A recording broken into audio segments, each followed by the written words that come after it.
Welcome, everyone, to the Friday series called Letting Your Light Shine. Based on Matthew 5, verses 15 and 16, where Jesus commands us to shine our light before people so they may see our good works and may glorify our Father in the heavens. In this video series, I highlight only good news, as you well know. If you're just now joining us, welcome. And I present things such as random acts of kindness, as well as humorous, educational, and inspirational thoughts to help keep everyone encouraged during these trying times. And please, I ask that you leave me a comment, a thumbs up, a heart, or whatever, but more importantly, share all of these videos with someone else, multiple people. Let's get this word spread out in encouragement, and let's get ready for Christ's return. All right, so let's start with some good news. Now, this story really hit home for me since for several decades, I was a CPR, AED, first aid instructor trainer with the Red Cross. And so, when I read this, I had to share it with you. Fourth grader. Okay, so how old is he? 9 or 10. Logan Vangemert from Martin, Michigan, is being celebrated as a real-life hero after saving a man's life. Just one day after learning how. In early February, a few months ago, Logan was at his church building in Richland, Michigan, when a church leader named Tom suddenly collapsed from cardiac arrest. So his heart stopped. While adults nearby panicked and struggled to respond, Logan didn't hesitate. He said, "I did CPR on him." And then he demonstrated for the news reporters how he performed chest compressions. Now here's the amazing part. Logan had only learned, and there's a new thing now called hands-only CPR, no breathing in the mouth, which I have a different thought on that, by the way. But hands-only CPR less than 24 hours earlier at school. He learned it, and now he's doing it. And that's pretty rare, actually. But in that critical moment, he remembered exactly what to do, and it made all the difference. After several intense minutes, an AED was finally brought in, and most churches have those, except if they're small. And AED was brought in and used to restart Tom's heart. Now, he has since made a full recovery, undergoing surgery and receiving a pacemaker. Logan believes something greater guided him in that moment. He recalled, "I heard a voice in my head telling me to go. So, what'd I do? I sprinted over there. Then it said some pretty good things about me. Probably you remember what to do. Go ahead." We don't know what it was. But his bravery hasn't gone unnoticed. Students and teachers packed an auditorium at Martin High School to honor him, cheering as he received awards for his life-saving actions. He was also recognized by local authorities and the American Heart Association. His mom, of course, was thrilled. She said, "I am beyond proud of him for stepping up and doing something extremely difficult, even for an adult." And I can testify to that. But now this young hero has his sights set on the future, and it's a big one. Logan says he wants to pursue a career in medicine someday. Well, I think he's off to a good start. Well done, young man.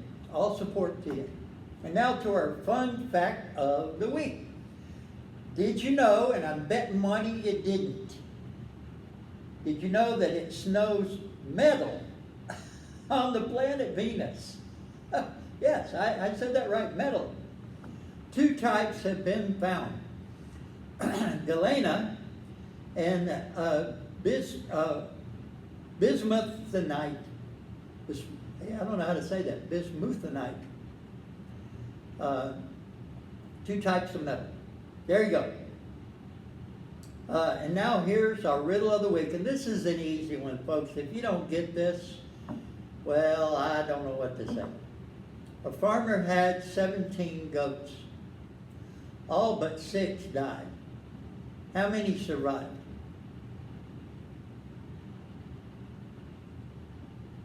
6. All but 6 died. How many survived? 6. I hope you got that. Otherwise, I'm going to make fun of you. No, just kidding. This leads to a random act of kindness. In the world of foster care, this story's great too. One of the hardest truths is this. Brothers and sisters are often separated. Not by choice, but by circumstance on who can adopt who. There simply aren't enough families to be able, to welcome multiple siblings at once. Well, for one woman in Tallahassee, Florida, that reality just didn't really sit right.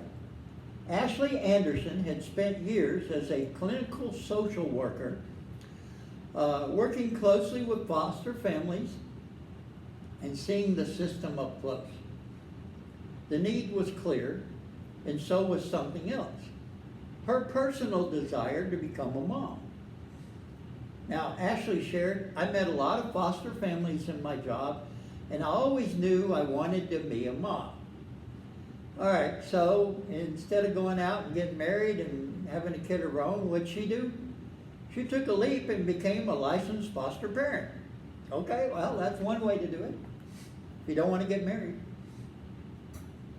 Now, at first, it was only temporary placements, but then one day her phone rang with a question that would change everything. And the question was, would she be willing to take in a young girl named Anastasia? Well, Ashley, of course, said, yes, absolutely, bring her on.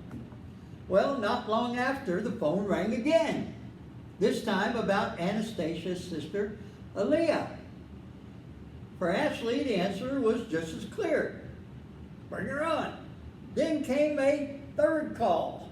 There was a baby, Antonique, just 4 months old, who also needed a home. Thus, within a matter of hours and then months, Ashley's life transformed completely. She went from having no children at all to raising 3 sisters under one roof. And that's pretty rare. Well, of course, she poured her heart out into caring for them while also supporting efforts to reunite the girls with their biological family. That's her job. But when a judge ultimately ruled that reunification was impossible for whatever reason, typically it's a lot of reasons. But anyway, Ashley was faced with the final life-changing question. Will you adopt them? Once again, Ashley said, yes, of course, bring it on. And so today, Ashley and her daughters proudly call themselves the A-Team, a name that brings together all 4 of them, Ashley, Anastasia, Aaliyah, and Antonique. And Ashley added, in the end, it all comes down to this, to be able to provide for them a different outcome as they become adults. Well done again. And now here's our 7 inspirational thoughts for the week ahead. And these are all from Elon Musk. Like him or not, he says some good stuff. He does some good stuff. Number 1, life is too short for long-term grudges. Agreed. Number 2, when something is important enough, you do it, even if the odds are not in your favor. Agreed. Number 3, patience is a virtue, and I'm learning patience. It's a tough lesson. Agreed. Number 4, I'd rather be optimistic and wrong than pessimistic and right. Agreed. Number 5, I think we have a duty to maintain the light of consciousness to make sure it continues into the future. Agreed. Number 6, I think the single best piece of advice is this.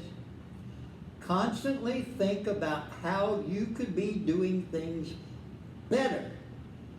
And then always question yourself to see if you're doing that. Agreed. And finally, number 7. Some people don't like change. Ain't that the truth? But you need to embrace change if the alternative is disaster. Agreed. And here's a bonus saying in light of his recent, few days ago, or a week ago, I guess now somewhere in there, of his SpaceX IPO stock. Just hit the initial offering. Here's what Elon says. I'd like to die on Mars, just not on impact. Agreed.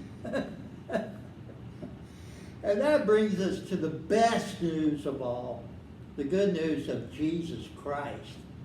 So here's our Bible verses of the week from Psalm 27, verse 1b, the second part, through 2, followed by 2 Thessalonians 3, verse 3. The strength of my life has always been Yahweh.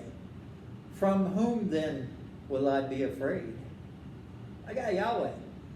When the ones being wicked are drawing near against me to devour my flesh, to consume me, they to me, my adversaries and my enemies, have already stumbled and fallen. I got Yahweh. Who do I have to fear? For the Lord is faithful. It is He who will strengthen you all and protect you from evil. Don't ever forget that, folks. I want to thank you, everyone, for watching. Remind you to let your light shine in whatever way you can. Hope this series helps everyone stay encouraged at all times. Please join me on Sunday morning as we continue our series on the backgrounds of the New Testament letters, and Tuesday afternoon for a Bible study called Talking About Jesus, where we're continuing a new study on the history of denominations. I truly hope you'll join us for all of these, and please, please, please share them with everybody you know. Let's get this word out there. And now, may God bless you and keep you, and may His glorious light shine upon you. Have a great weekend, my friends. See you next time.